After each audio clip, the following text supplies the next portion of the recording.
Hello, Melissa. How are you today? I am so well. How are you? I'm doing great. I'm so excited because I have the opportunity to talk to you today. Um, I am doing several interviews in preparation for Women's History Month, and I get the opportunity to talk to women business owners who are doing great things and who embody one of Ascentim's values. Love it. And so I want to get started by just allowing you to introduce yourself, tell those who are watching or who will read the article who you are, what you do, and what's your superpower. Ooh, I love that. My name is Melissa Kiguwa, and I'm the founder of Breakthrough. We are a transformational company where we change women's lives. We either set women up with one-on-one coaches that they're able to work with, and gladly I'm able to work with Ascentim on that. Or we do, and we're currently piloting a platform for mid-level managers to be able to get self-coaching and things like that. So, lots of good things there. I'm an unlikely entrepreneur, though my whole life I've been entrepreneurial. I started my career in journalism. I had a radio show and a television show. I traveled the world doing that. And for a large part of my life, I considered myself to be a poet. But I have since decided that, entrepreneurship is its own form of poetry. And I do love the complexity in that space. It's just not necessarily on a page anymore. Oh, that is awesome. I love that entrepreneurship is its own form of poetry. Yeah, Wow. 100%. Yeah. I love that. And so I'll let you tell us more about that in a moment. But one of the things that I wanted to share with you is, one of Ascentim's values is courage. And for me and for Ascentim, what that means is about going outside of your comfort zone. It's about taking bold moves, even when it may feel uncomfortable. It might be a little bit scary, and you don't have any guarantee of success or even know what the outcome is going to be, but yet you push forward. And when I think about courage, when I think about taking bold steps, I think of you, Melissa, because what you're doing with Breakthrough and helping women to transform their lives is a courageous and bold act in and of itself. But then you invite them to enter into a coaching conversation that's normally very private, but to do that sort of publicly on a podcast and to have that recorded, one, for their own benefit, but also so that others can learn from that coaching conversation. Breakthrough in and of itself takes courage. And so naturally, when I think about a courageous entrepreneur, someone who's taking bold steps and getting outside of their comfort zone, getting outside of the norm, that for me is you, Miss Melissa Kiguwa. Oh, that is so lovely. Thank you. I really appreciate that. You know what is so funny about courage is that you don't feel that you're doing something courageous when you do it because, you're going along a path and you know that maybe the idea is not normal, right? You know that it's not it's different for sure. Yeah. But because you are stepping over so many things inside you that might be going off, right? There might be red flags within you going like, danger zone, danger zone, danger zone. There's people in your life that are like, I don't get it. What are you doing? There are, like you're looking at the market and you're like, am I building something new? Right? So there's so many things you sort of have to shush to keep going. You don't think of it as being courageous. You just think in order to get this thing done, we need to keep moving forward. And I think that, it's others who look at it and say, you are courageous, or you are this, or you are that. But I would say to any woman entrepreneur out there, if you have the courage to go forth and build something for yourself and you have ideas about how that should look, I think that in and of itself is courage because I sit in the data all day long and it's pretty dismal for us as women, especially women of color. And not just in terms of starting, but also retaining the money. Mhm. It's just so hard. And so I think that courage is inevitable, when you're just trying to make a life for yourself and make a path for yourself. I think you're incredibly courageous. And so Oh, I'm thank honored you. you see that in me. Yeah, I love that you said it doesn't feel courageous in the moment or when you're doing it, because it's so true. And most people don't see. It's almost like a duck, right? We see a duck just sailing across the water and it looks so calm and elegant. But what you can't see is underneath. They're like, they're paddling like crazy. And I think that's how it feels when you're taking an entrepreneur journey, or even making a bold move like you did. You left a prestigious career, you're traveling around the world doing these amazing things, and you decided to take a different path. You said you saw yourself as a poet, and you are, but now you're taking a different approach even through poetry with this entrepreneur journey. All of that, all of those moves are bold and courageous, even though they may feel like really scary. So us on the outside looking in, we just see you out here being fabulous and doing great things. Well, you don't see the legs paddling. We You know don't what see I the thought of pathway. when you were talking about that? I said I like the duck analogy. A better analogy is the Titanic when it's going down, but up top people are playing the Oh, instrument. When you talk about entrepreneurship, up top people are playing the violin. Below, oh, we going down. oh, terrible things are happening. So that is funny. Oh my gosh. But you know what? We do run into things Yeah. like the Titanic that hit an iceberg, right? We come up against these big obstacles, and sometimes we run smack into them. Can you think of a time where you ran into an obstacle that almost sank your business, your courage, your hope, but yet you were able to navigate around it, through it? Yeah, you know what? I think that I've been in this place. So starting Breakthrough, I wound down another startup of mine. And that's been a really interesting journey to navigate, because I think that the language there I could use is like, oh, I shut down a business. Did it fail? Did it, there's like a lot of stuff you can attach to that. So I won't even focus on the like overcoming part of it. I will talk about, I was trying to build an app for the business that would sort of help us pivot out of it. It was a business that required a lot of inventory, and just the capital intensity of that. I just couldn't hack it. Like the banks were like, nah, girl. The, investors were like, we don't want our money sitting in inventory in this market and this, so it was just really rough to try and figure out how to get my way around it. So I said, maybe if I create a market app where people can lend each other things, then, I can get out of having to store the inventory myself. 4 months in, $25,000 sunk, another $75K waiting. I'm on the hook on the line for to pay these people. And we are, it's like we're on day one, right? And so I would say that's an example of running into something where I made a bad business decision. I brought on a bad partner. Like they couldn't do the job I needed. And it was so expensive and it cost me so much, to the point that I said, is this even worth continuing? And I decided to pivot into something that would bring me joy, which is what I'm doing with Breakthrough. But that was a very hard situation. And I give that situation, not to say that like the sun shines on the other side, because sometimes people are like, and then I got the check, and then the investor came through, and then my business launched 10x. I'm like, no, but that's the part of the journey. And so, like I said, courage doesn't come because you think you're being courageous. You're just doing what you have to do. And inevitably you sort of like rise to the occasion, and you make hard decisions. Yeah, but that in and of itself is part of the journey, right? Recognizing when you've made a poor decision, pivoting, right? Figuring out, do you stay in it? Do you do something completely different? What are the solutions? And then making the tough decisions. Yeah, to move forward. So in a sense, you had to have your own breakthrough. Oh, breakdown to breakthrough.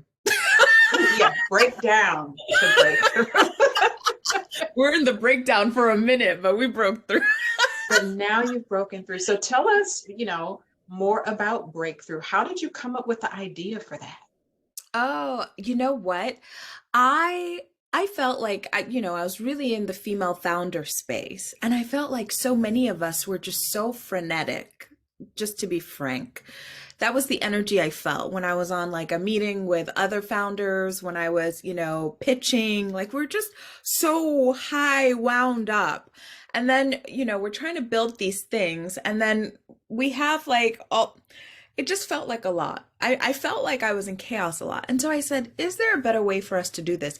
Is there a more compassionate way for us to do this for ourselves and then our teams and what we're building? Because I do believe that as women, if we're already going up against the status quo, if we're entering into spaces that aren't necessarily the most friendly towards us and the conditions aren't friendly towards us, then we should take more liberties than we do.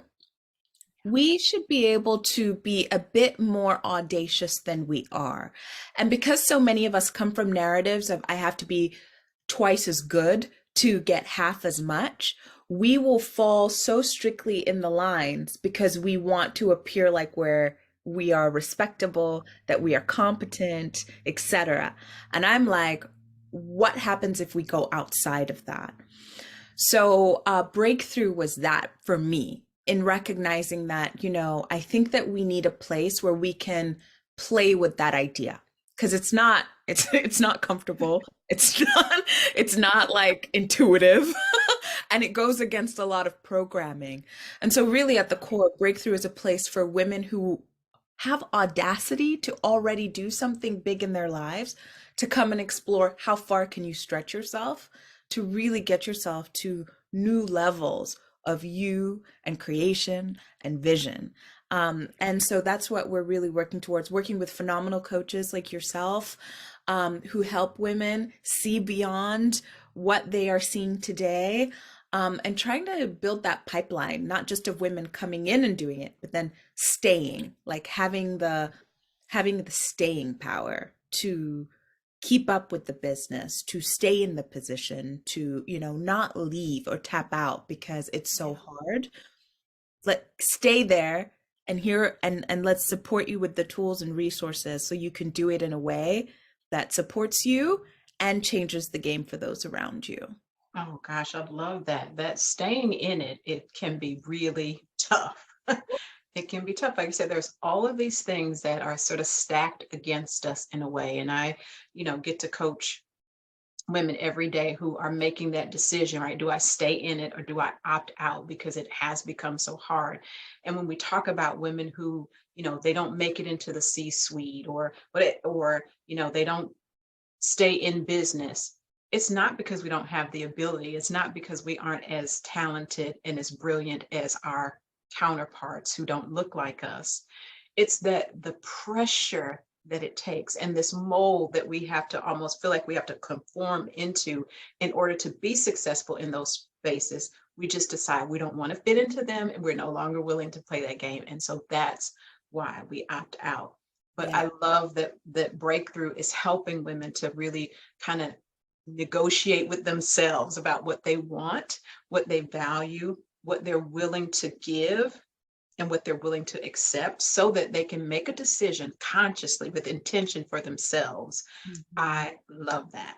Yeah. Yeah. That's the core. That's the core of it. Actually, Jacinda Ardern's resignation really hurt me a lot.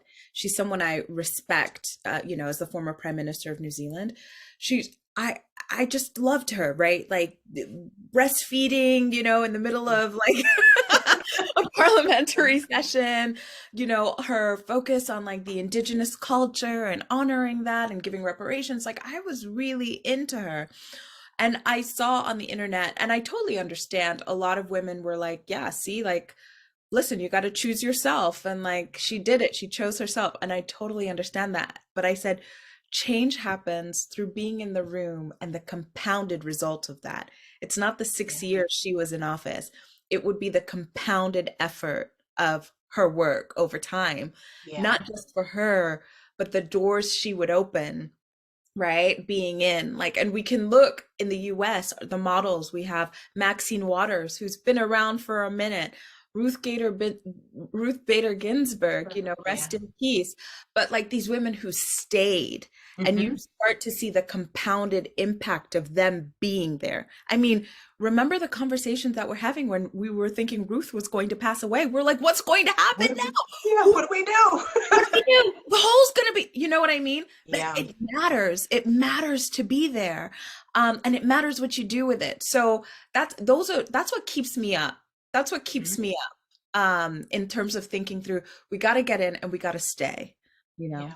Yeah. And making it, like I said, creating the space, the resources, the support that's needed so that we can stay. Mhm. I'm one who, left the corporate track after 30 years in the area in, financial services and, working my way up to senior executive levels. But I just felt this calling, right? I feel like I can do more to help other women get there and remain on the outside than I can on the inside. And I love what I do now. Like you said, this brings me joy when I can help someone to Yeah. stay and to make a decision for which environment they want to remain in, because sometimes it's shifting to the environment that allows you to be able to stay. I tell them all the time, don't stay someplace where you're just tolerated. No, find an environment where people will celebrate you and welcome all of the gifts and talents that you bring. Yeah.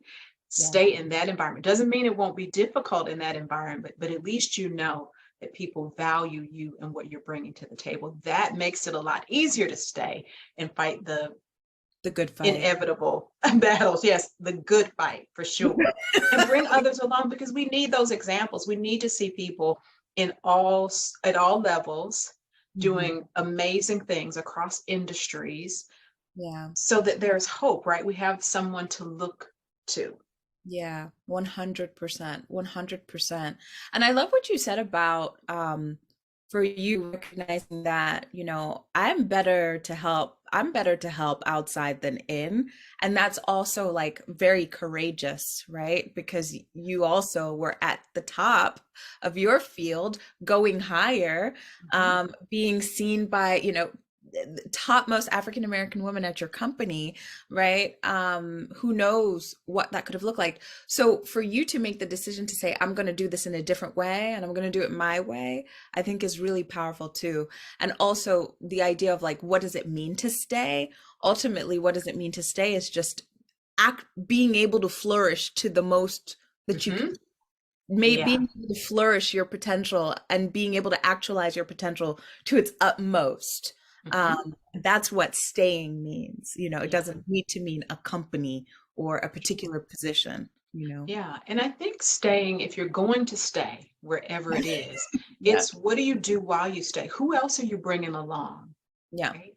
Are you Mhm. mentoring someone? Are you sponsoring someone to their next level of leadership? Who are you developing that can fill your shoes? Yeah, 100%. And that's why women need coaches because we can't get to that level of generosity when we feel it's so tightly bound here, Yeah. right? I Yeah. can't help you. I'm just trying to make it I'm just myself. trying to make it myself. Just trying to- Or No one I did had that to for fight me. my way here, so you got to find your way. No one did that for me. I remember a black investor was telling me that, you know, he was like, yo, he wasn't saying it to me personally, but he was speaking in general. And he's like, you know, these young black entrepreneurs are so spoiled. You know, when I was coming up, there was only one of us in the room or something like that. And I said, well, brother, today there's only four. It's not like Right. 150 people in the room.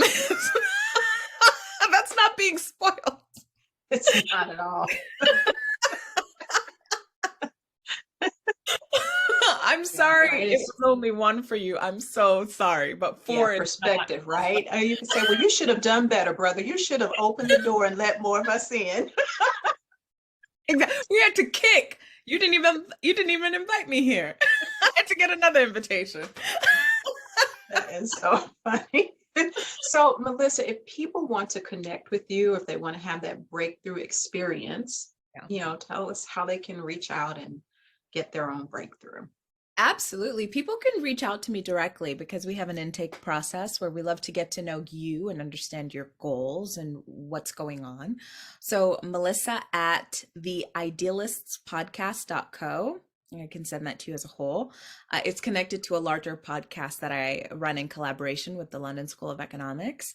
And we speak to women around the world who, similar to this conversation, are pushing against the status quo and achieving extraordinary results. So reach out to me there. You can also follow us on Instagram, Melissa Kiguwa, at Melissa Kiguwa, or at the Idealist Pod, and happy to talk more. Oh, that's awesome. Now, before I let you go, there's two things that I want to know about. One, I happen to have, and I'm going to share it sitting right here on my desk. I have this beautiful journal that Yes. I am loving. It's called literally The Journal, and it says, choose your own adventure journal for deep transformative change. So tell people how they can get the journal. I'm loving it, by the way. I love the prompts. I love the imagery of it. It's just beautiful. Oh, I'm so glad you feel that way. Well, I'm curious for you, like how would you best describe it, based on your experience of Mhm. interacting with it? So I would describe this journal as a tool for the journey within, a journey to self. I think it is a great way to really discover who you are, what matters most to you, and then to have a path and a plan to lead you to becoming fully yourself. Oh, I love that. I love that. What could I say to add on to that? But that's exactly what it is. It was created as a self sort of inquiry tool. We begin it by sort of saying like this is your space to be open with yourself. The light and the dark that shows up, it's okay because we are multifaceted beings and we have lots of different chapters that go into gratitude, lust, love, or erotic intelligence. We get into money, finance, all the things, and sort of like unpacking what are your sort of thoughts and feelings about those things and what would you like them to be. Yeah. So yes, we have what you've just shown, the journal. It's available now. You can find it on the website, theidealistjournal.co. Yes, it's a beautiful, beautiful Awesome. book. Well, thank you for creating that. I am loving it.